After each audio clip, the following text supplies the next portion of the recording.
And there it is. We're jumping right in. So we're going to be Jumping right seeing, into the match, yeah. we are going to be seeing randomain going up against Cross. And this is going to be Pac-Man and Robin. So really, like, generally with two kinds of like really big set play, trap kill, things like these. One usually kind of falls into the role of who's the aggressor, who's going to be the one that's going to actually be playing back. And that's not immediately obvious until like just, a good amount of time into the game.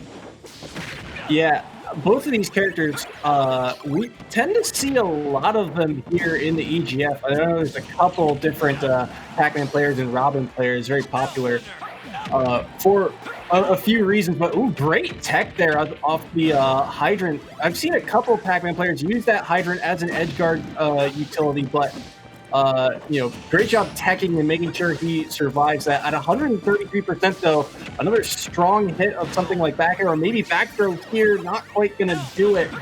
But No, this no, no, no. cross It's going to be a whole bunch more percent. Randomain trying to go pick up the bell with the 4-liter, but interacting with Robin's projectile maybe messed up a little bit of their timing. Either way, though, right now they're controlling the ground, anticipating maybe like a directional air dodge, missing the platform.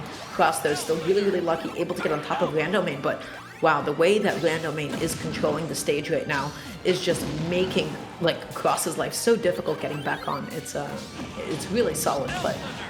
that key that randomain threw nearly clipped him too, and that would have been disastrous for Cross, sending him across the stage and clearly giving him back control. Now they both are back to fighting for center stage, and the side beam's coming through into the dash attack. That is going to do it. Living at 193%, Cross takes the first stock. Yeah, right now I have to say Randomain is fishing for the grab a little bit too often. They're finding themselves taking so much unnecessary damage from it rather than going for all of Pac-Man's other kill options, of which he's definitely not short of. And right now Cross is taking this lead, getting as much extra credit as humanly possible, but a beautifully timed neutral get up from Randomain, able to still use the invulnerability, get past it, and finally sealing out the stock. Cross is utilizing this side B, that fire, very well, and it combos so easily, and that is a quick conversion, and now a full stock lead for Cross. Back. Again, right now, Randomain is just like, no, you're fine.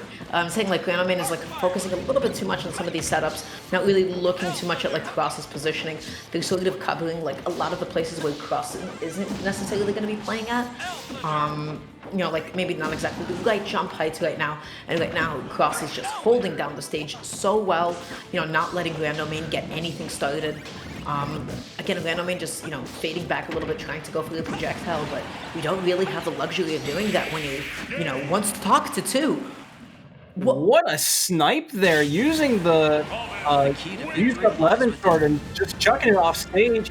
Finds its way onto randomain outside in the bubble, and that cleans up game one. A 2-stock victory for Cross for Manhattan, put 2 points on the board, and Marist's lead has been cut in half.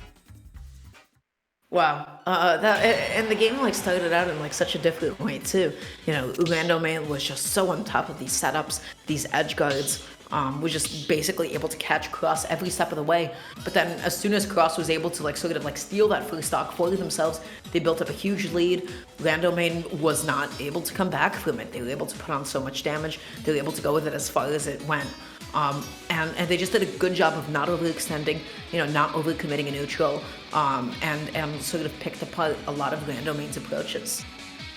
Yeah, and I feel like another big point was Cross's use of that side B. It not only, is a great ledge trapping option, but because it deals so much shield pressure, randomain has to worry about getting his shield broken, especially combos like side B into down smash. They do a lot of pressure on that shield, and if he lets the side B hit him, it combos into at least one other aerial, whatever the Robin's main's choice is. So Cross, making very good utilization of that spellbook, specifically the side B. Yeah, no, definitely. And you did mention like side B on shield, and it's just such a nasty position overall to be in. It can shield poke and confirm into anything that Robin does. It could stick on your shield, and Robin could try to break your shield. It can just force a preemptive telegraph defensive option like a roll. As soon as that move hits your shield, as soon as that move is near you, you are forced to pick an option. And ideally, you should not be giving Robin the space to be able to throw out that move to begin with. You should be like constantly in Robin's face. You should be able to react and like dash up in front of Robin, because that move has so much like startup lag as well, very akin to like Belmont's axe, But randomain, they were sort of playing back in their own space a little bit too much, and as they were setting up, they in turn let Cross set up a little bit too much with these arc fires, and as a result, they got so much mileage off of them. So what do you think is the counterplay here for randomain as a Pac-Man? It's not the easiest thing in the world to go in unless you have something like the Galaga, I believe. I'm blanking on the specific name, but what's the counterplay to this Robin that's got the spacing down on these ledge traps? Sure. The best thing that you could really be doing is like just especially like in neutral, just sort of slowly breaking your space against Robin, right? Because as soon as you give Robin the opportunity to set up an arc fire from across the stage, you're kind of like cornered and you're boxed in. And basically you have to play inside of that effective range. You have to be pushing a little bit closer. You can't be overcommitting to pulling fruits as much, right? So, what's the point of a Galaxian in your hand if you're not going to be able to ever get close enough to use it? So, I just think going into this next game, randomain just has to be a little bit more careful about the way that they're breaking space. And then when they're trying to close out those stocks, they were fishing for grab. Like we saw a lot of those whip grabs. It's a fantastic move, but so committal, and just can't be used in every situation like that. Yeah, no, absolutely. We did see a ton of whiffed grabs, and Pac-Man's grab, it's good, but it's another one of those, you get the distance, but it's out there for a while, and it can be easily punished if whiffed. So we'll have to see what the adaptation is here in Game 2. They go to, this is Town and City, correct? Yes, they're going to Town and City, randomain getting the punish on the mistech. What an awkward interaction. Wow, pulling Robin in through the arc fire, and then still getting hit out of the grab itself. There's a really, really good weight for the weapon to fall back down, trying to maybe throw armor through that. Once again, trying to set up a text generator, but Cross ready to throw out a projectile before they land. Great nair out of the corner there, too, from ledge, and he's going to be able to convert it. Looked like one hit of that jab, and one of the things that Cross, I think, has also done very well this match is his utilization of that spell book, just in general. Oh my goodness, that was nearly a footstool and a half, and there's the conversion out of it, too. What a play. Yeah, no, that was excellently played from Cross. So unfortunate that they weren't able to find the footstool into the spike hitbox of up B. Not sure why that one was not able to connect. Able to get the bell into the back heel, but excellent DI coming out from Cross. Able to still live a little bit more. Air dodges back onto the platform, but great recognition from randomain. They positioned themselves beautifully. They waited for the preemptive defensive option, and they were able to get the punish. And there it is, the sweet spot arc fire onto somebody's shield. But unfortunately not connecting the back hit of the upper, but that's still so much damage. Yeah, that Levin sword is, absurd in how much damage it does through the air. That one combo, even up the percent, but randomain gaining back center stage here and gaining that lead back, right back into a side B, and look at it, right back to even percent. Yeah, no, right back to even percent. Right now, just Cross is really holding down stage. It seems like randomain is like always the one that's like kind of playing second beat. They're not able to get too much momentum or tempo for themselves. But just like that, they have center. They fade back, they throw out the food, and that was such a good food too. They were able to like create like shield for themselves. That's going to be such a good approach to it. And again, that side B able to be converted into the forward air with the Levin sword, the extra damage on it.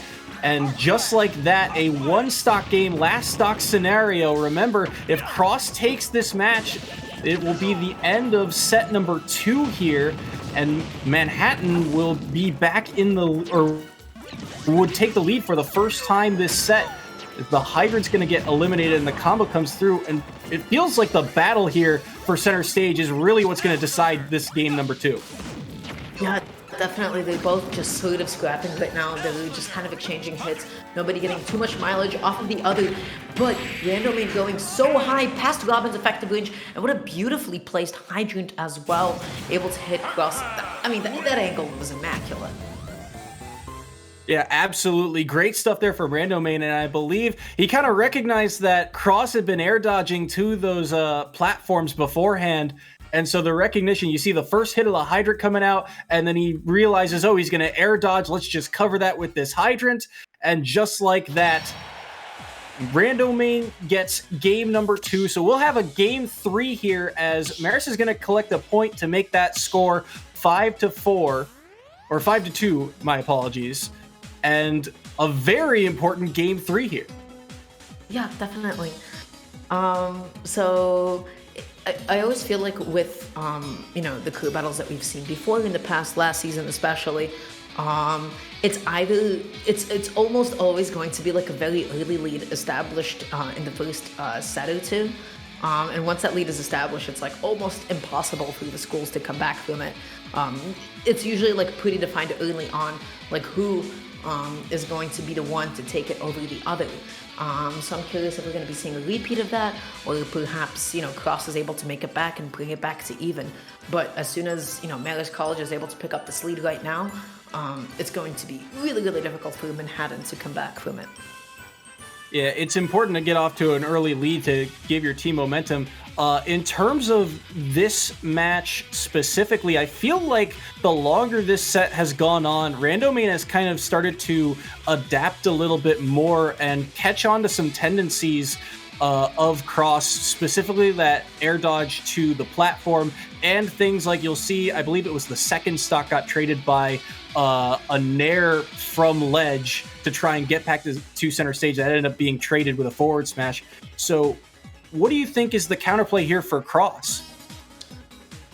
That's a difficult question to answer. That last game was so close. The biggest thing is they're going to have to be a little bit more mindful about the way that they're air dodging, but also they have to be a little bit more cognizant about the way that randomain is moving. They're starting to sort of challenge Robin's jump heights with their own, going for a lot of double jumps off plat, stalling with hydrant, really, really standard Pac-Man stuff. And as soon as Cross is able to get a lead on positioning once, they could get so much mileage with forwarders, uppers, so maybe trying to air randomain could be really big for them. Game 3 of set number 2 here. We go to small battlefield here.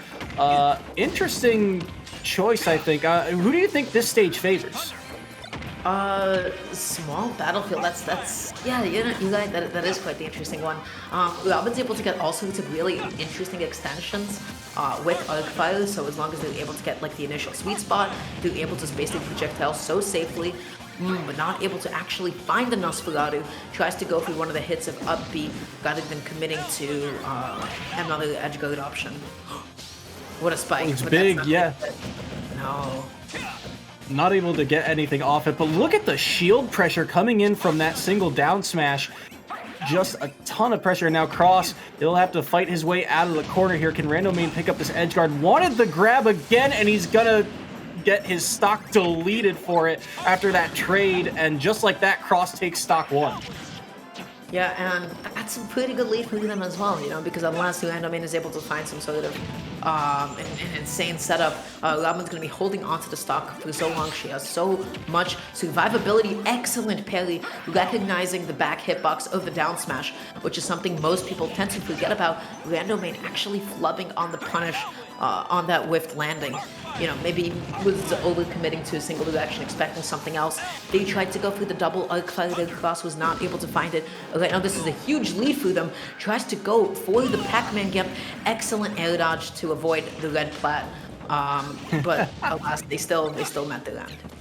Yeah, and I think Cross was getting a little greedy there, wanted something a little extra, but ends up with the unfortunate air dodge, and just like that, the stocks are evened up, but 94%. This is going to be a large lead for Pac-Man to try and make back up.